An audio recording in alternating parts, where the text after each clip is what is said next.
Bonjour à tous, on se retrouve aujourd'hui pour une nouvelle vidéo et ce sera pour un point lecture où je vais vous présenter 5 lectures. 5 lectures parce que j'ai des livres de la médiathèque que je dois rendre en urgence et un livre que je dois donner à mon père. Donc on commence tout de suite. Le premier, il s'agit de L'homme qui rêvait d'être Dexter de Stéphane Bourgoin chez Ring. Donc il est sorti le 5 avril, donc jeudi dernier, et je l'ai eu au Salon de Lens, donc vous avez pu le voir dans mon book haul.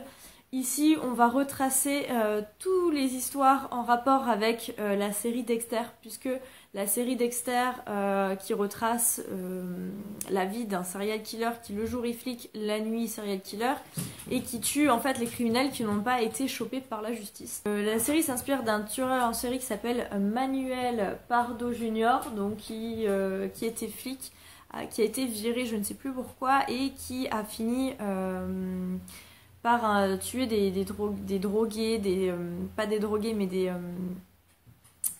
dealers de drogue, enfin, de leur famille, tout ça. Et ensuite, il parle de la série et de tous les copycats que la série a inspiré. Donc c'est quand même énorme quand on voit toutes les personnes qui ont été inculpées pour des meurtres ou des séries de meurtres et qui disent avoir été inspirées par le personnage de Morgan Dexter. Ça m'a juste impressionné, je m'attendais pas à autant de copycat. On finit par les confessions et l'histoire de Marc Luttrell qui était un homme assez connu puisqu'il était réalisateur de films, de courts-métrages et qui s'est inspiré de la série Dexter pour commettre un meurtre. Il a été arrêté lors de son premier meurtre, donc du coup il n'a pas continué, mais je pense que s'il n'avait pas été arrêté, il aurait continué et dans la même lignée que Morgan Dexter.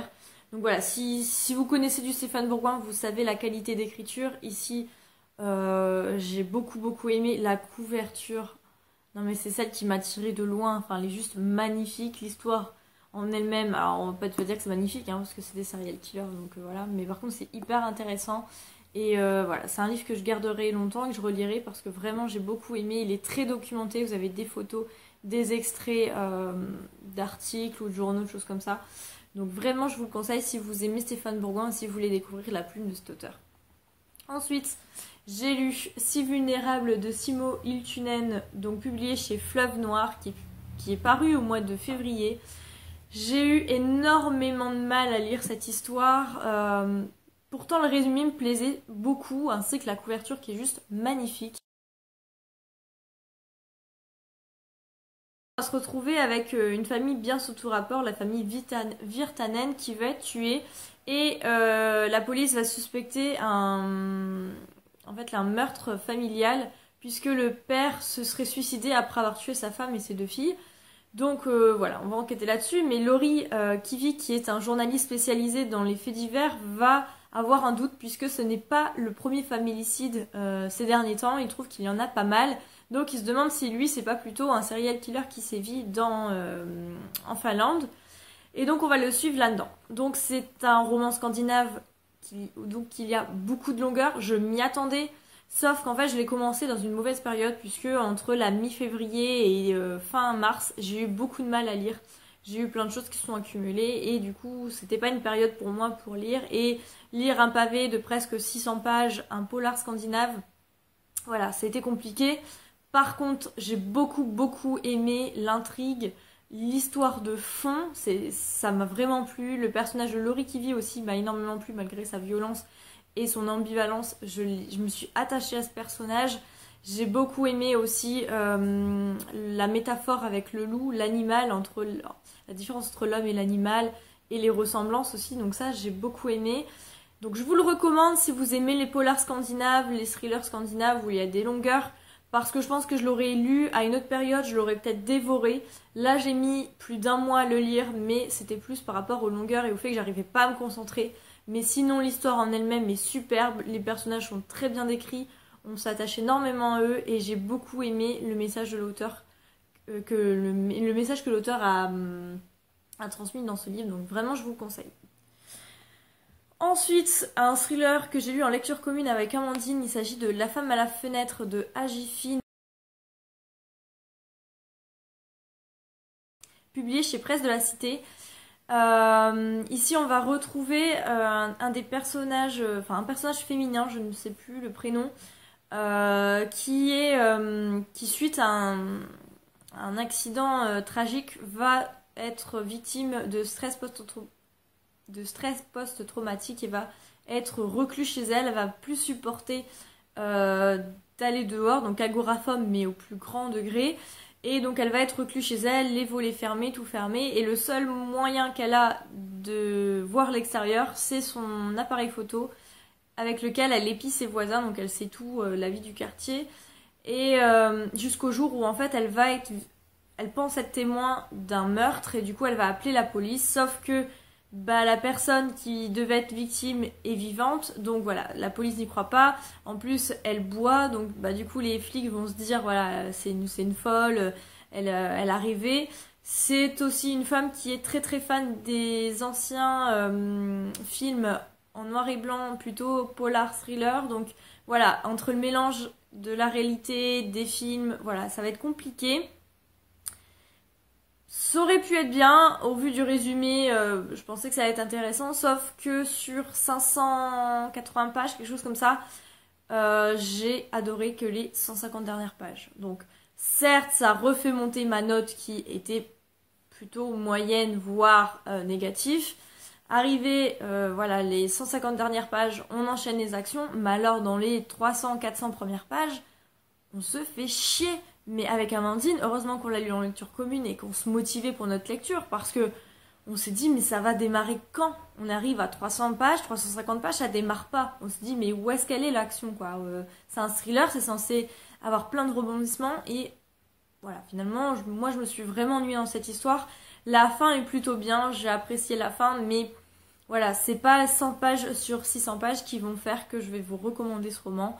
Si vous l'avez et que vous voulez passer un bon moment, voilà, c'est un bon divertissement, il se lit très vite, puisque le livre fait, comme je vous l'ai dit, presque 600 pages et on l'a lu en un week-end. Donc voilà, il se lit vite, les chapitres sont courts, mais pour moi, il manque beaucoup d'action, on s'ennuie, le personnage principal, je me suis pas du tout attachée à elle.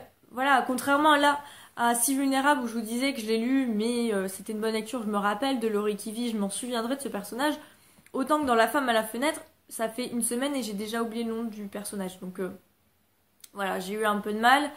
Le dénouement est bien, donc si vous voulez lire ce livre pour passer un bon moment, notamment à la fin, n'hésitez pas. Après, sachez que vous risquez de vous ennuyer, donc je suis dubitative. Je sais pas ce que je dois faire ou pas. À la limite, lisez-le, faites votre propre avis et puis venez me voir pour voir si vous pensez la même chose qu'Amandine et moi. Mais en attendant, voilà, c'est une lecture assez mitigée que j'oublierai facilement. Ensuite, j'ai été à la médiathèque, j'ai emprunté 2 livres que j'ai lus. Le premier, il s'agit de Beau Rivage de Nina Bouraoui chez JC Lattès. Ce livre est sorti à la rentrée littéraire, non pas 2017 mais 2016 il me semble, et j'en avais entendu énormément de bien, donc il me tentait, et quand je l'ai vu à la médiathèque, j'ai cédé. Ici on va retrouver une histoire d'amour, plutôt séparation. En fait, après 8 ans d'amour, Adrien va quitter A, donc qui est notre personnage principal, pour une autre femme, et elle va nous raconter cette séparation, cette difficulté à revivre seule, à vivre surtout sans Adrien. Et voilà, l'écriture est très très belle.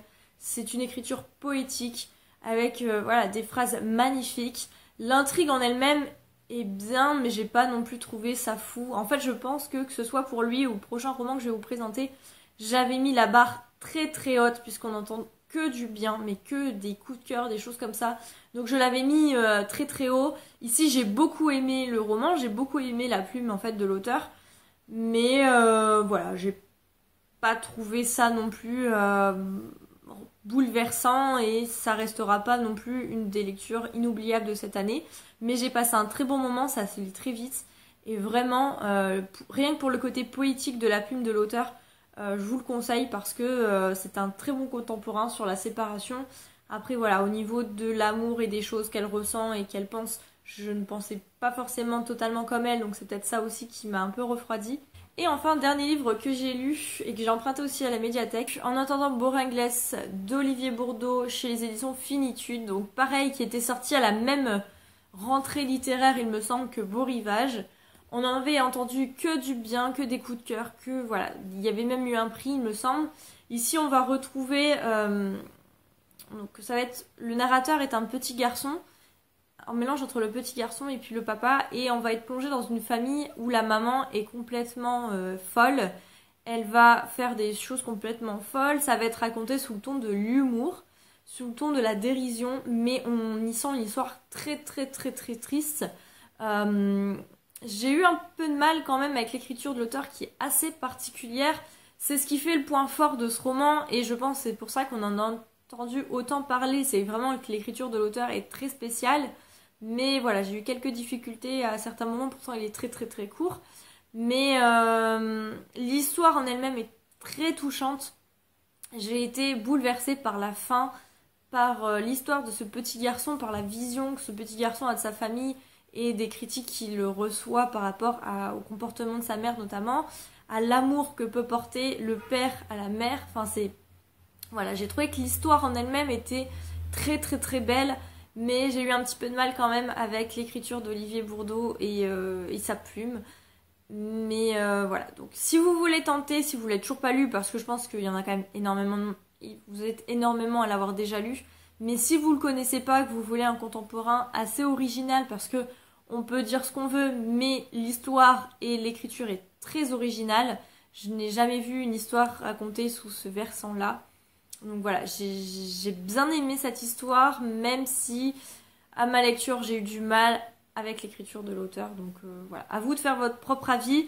Après, si je devais retenir vraiment que 2 romans de ce point lecture, ce serait donc L'homme qui rêvait d'Dexter de Stéphane Bourgoin-Schering et Si vulnérable de Simo Eltunen chez Fleuve, puisque même si j'ai eu du mal, j'ai beaucoup aimé cette histoire et je pense que si je l'avais lu à un autre moment, je l'aurais beaucoup plus aimé que là. C'est juste que c'était pas le bon moment, ça arrive comme ça où vous lisez des livres et vous vous rendez compte que c'est pas le moment. Sauf que là j'étais vraiment en retard pour ma chronique, donc voilà, je me suis un petit peu forcée entre guillemets pour le lire, pour le finir surtout, mais en tout cas c'était une très très bonne lecture. Donc voilà, c'est tout pour ce point lecture, j'ai essayé de rattraper mon retard, il me reste que 2 lectures encore que je vous présenterai dans un prochain point lecture, donc 2 lectures en cours mais qui sont quasiment finies. Mais voilà, je pars en week-end donc je pouvais pas vous présenter cela avant. Mais en tout cas, n'hésitez pas à me dire en commentaire si vous avez lu l'un de ces livres et ce que vous en pensez. Et puis si je vous ai donné envie de lire un de ces livres, pourquoi pas. En attendant, je vous retrouve la semaine prochaine. J'espère que j'aurai fini 4 lectures pour pouvoir vous présenter mes livres. Sinon, une prochaine. Mais en tout cas, je vous souhaite de très très bonnes lectures et un très bon week-end. Ciao!